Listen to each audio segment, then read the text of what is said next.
भाजपा को हराना कोई बड़ा विषय नहीं है। कांग्रेस के बड़े नेताओं का समाजवादी पार्टी के नेता के प्रति गलत स्टेटमेंट इस स्थिति में उस समाज के वोट को लाकर के खड़ा कर दिया कि वो कांग्रेस को हराने की मुहिम में शामिल। उनकी रणनीति पर काम करना होगा। इन राज्यों में भाजपा की जीत आने वाले 2024 के लोकसभा के चुनाव में भाजपा की हार की बुनियाद भी बन सकता है। अब जो परिणाम आ गए तो साबित हो गया ना कि एक बार फिर मोदी का ही जादू चल गया ना, पूरे देश में भी चला और राज्यों में भी चला। अगर कांग्रेस पार्टी मध्य प्रदेश में, राजस्थान में, बहुजन समाज पार्टी, समाजवादी पार्टी और जितने भी विपक्षी दल हैं जिनकी विचारधारा भारतीय जनता पार्टी से मेल नहीं खाती है, उन सबको साध करके लेके चली होती तो शायद आज रिजल्ट कुछ दूसरा हो। लोकसभा चुनाव से पहले हो रहे थे देश के 5 राज्यों के चुनाव, जिसमें 4 राज्यों के नतीजे जो है, आज परिणाम जो है वो आ गए हैं और जो परिणाम आए हैं कहीं ना कहीं वो बीजेपी के पक्ष में आए हैं।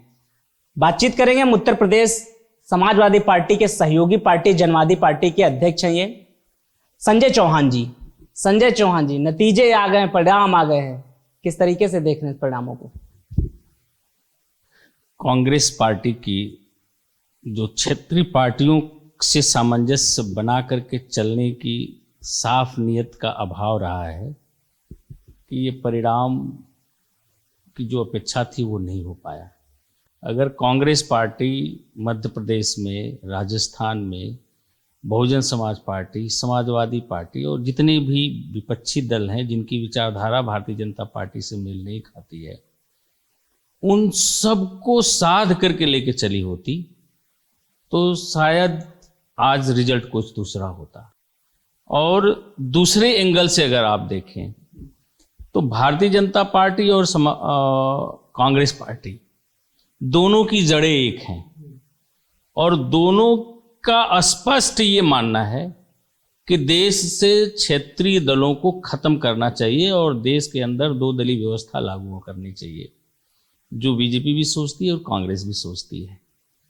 कांग्रेस को लग रहा था कि क्षेत्रीय दल कमजोर हो रहे हैं, अब हम और भाजपा दोनों मिलकर के इनको खत्म कर दें ताकि आने वाले भविष्य में देश को अमेरिका के जो लोकतांत्रिक प्रणाली है उस तरफ लेके जाया जा सके, जो संभव नहीं है क्योंकि विश्व के सारे देशों में क्लास पाया जाता है और भारत में क्लास के साथ साथ कास्ट भी पाई जाती है। तो वर्तमान जो राजनीतिक परिदृश्य है, इस परिदृश्य में अब कांग्रेस को यह साबित करना है कि वो बीजेपी के खिलाफ देश के अंदर सभी क्षेत्रीय दलों को साथ लेके चलना चाहती है और लड़ना चाहती है। तो आने वाले समय में कांग्रेस पार्टी को जो क्षेत्रीय दल जिन स्टेटों में मजबूत है उन क्षेत्रीय दलों के सहयोग में लड़ने का मन बनाना पड़ेगा और उन्हें इंपॉर्टेंस दे करके उनकी रणनीति पर काम करना होगा। तो भाजपा को हराना कोई बड़ा विषय नहीं है। ये 3 राज्यों में भाजपा की जीत आने वाले 2024 के लोकसभा के चुनाव में भाजपा की हार की बुनियाद भी बन सकता है, लेकिन समझना पड़ेगा। लेकिन सारे विपक्षी दलों को उस तरह की रणनीति पर काम करना। संजय जी, कहीं आप ये तो कहना नहीं चाह रहे हैं कि कांग्रेस जो है ओवर कॉन्फिडेंस में चली गई थी और अगर ओवर कॉन्फिडेंस ना करके सहयोगी दलों के साथ अगर चुनाव लड़ा जाता तो परिणाम कुछ अलग तरीके के रहते? मैं मध्य प्रदेश के चुनाव को देखा, कई कांग्रेस के नेताओं का स्टेटमेंट भी सुना। कमलनाथ जी को ये सब बोलने की क्या जरूरत है कि कौन अखिलेश फकलेश है, मैं जिसे नहीं जानता। इसका मतलब कि आप एक बैकवर्ड की मजबूत लीडरशिप जो समाजवादी सोच की है, भले क्षेत्रीय दल है, कांग्रेस उनको किस दृष्टि से देखती है ये मैसेज गया। मध्य प्रदेश में एक बड़ा वोट बैंक है यादव समाज का भी, और जो भाजपा के साथ था, छोड़ो कि राजनीति करते अखिलेश यादव, भाजपा के साथ चुनाव में लगातार रहा है। अखिलेश जी की एंट्री बीजेपी के लिए एक बड़ी खतरे की घंटी थी कि वो वोट इधर सेटल होता तो डायरेक्ट बीजेपी कमजोर होती। लेकिन कांग्रेस के बड़े नेताओं का समाजवादी पार्टी के नेता के प्रति गलत स्टेटमेंट इस स्थिति में उस समाज के वोट को लाकर खड़ा कर दिया कि वो कांग्रेस को हराने की मुहिम में शामिल। नहीं, मतलब आपका ये है कि जो परिणाम आए हैं ये परिणाम चुनाव के नहीं, ये बड़बोलेपन के परिणाम है नेताओं के। ये जो चुनाव का रिजल्ट है वो रिजल्ट कांग्रेस की जो नेता थे बड़े, जो लीडरशिप है, उस लीडरशिप को सभी समाज और सभी जाति वर्ग और सभी क्षेत्रीय दलों को सामंजस्य बिठा करके चुनाव न लड़ने का परिणति है कि वो आज चुनाव में वो बुरी तरह से ठीक हारे। है संजय जी, अब एक सवाल बनता है, नतीजे जो भी आए ठीक है, अब आपसे सवाल एक है कि विपक्ष जो है लगातार जाति जनगणना की बात कर रहा था, राहुल गांधी भी जहां भी चुनाव में गए प्रचार के लिए वहां जाति जनगणना के मुद्दे को लगातार पूरी तरीके से उठाया। प्रधानमंत्री नरेंद्र मोदी द्वारा कहा गया था कि जाति कोई नहीं है, सिर्फ महिला, गरीब ये जातियां हैं। क्या अब आपको लग रहा है कि 2024 के चुनाव में जाति जनगणना एक विपक्ष के लिए बड़ा हथियार नहीं साबित होगा? राहुल गांधी, जिस तरीके जो नतीजे हैं, राहुल गांधी का जाति जनगणना का बात करना ये किसी भी एंगल से बैकवर्ड दलित समाज को प्रभावित करने वाला इसलिए भी नहीं था कि कांग्रेस की लंबे दौर तक सरकार थी, चाहिए होती तो सेंट्रल में वो जातिगत जनगणना करा सकती थी, नहीं कराया और करा करके भी नोटिफिकेशन जारी नहीं किया। ये आरोप तो अखिलेश यादव पर भी लग रहा है ना कि उत्तर प्रदेश में जब उनकी सरकार थी तो उन्होंने भी नहीं कराया। ये परंपरा उस समय नहीं थी। जाति जनगणना केंद्र का सवाल था, स्टेट का प्रश्न नहीं था। ये तो बिहार ने एक उदाहरण प्रस्तुत किया कि जाति जनगणना हम स्टेट लेवल पर भी करा सकते हैं। तो स्टेट लेवल की बात होने लगी कि हम स्टेट लेवल पर जाति जनगणना करा सकते हैं, जबकि जाति जनगणना विषय सेंट्रल गवर्नमेंट का था और सेंट्रल गवर्नमेंट ही जनगणना कराती थी, जाति जनगणना कराती थी, आर्थिक जनगणना कराती थी। तो ये जो राहुल गांधी जी का स्टेटमेंट था, न तो वो पिछड़ों के लिए कारगर साबित हुआ, अपितु जो अगड़े वर्ग की जातियां उनके साथ थी उनके बीच भी ये गलत मैसेज लेकर के गया। और जो अगड़ी जातियां भारतीय जनता पार्टी को छोड़ करके कांग्रेस को वोट देना चाहती थी, वो दोबारा बीजेपी वोट फिर बीजेपी के साथ शिफ्ट हो गए। सवाल 2024 का ये है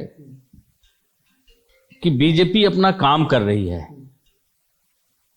विपक्ष जो बीजेपी से के पास वोट बैंक अभी है, जैसे उत्तर प्रदेश में अति पिछड़ी जातियां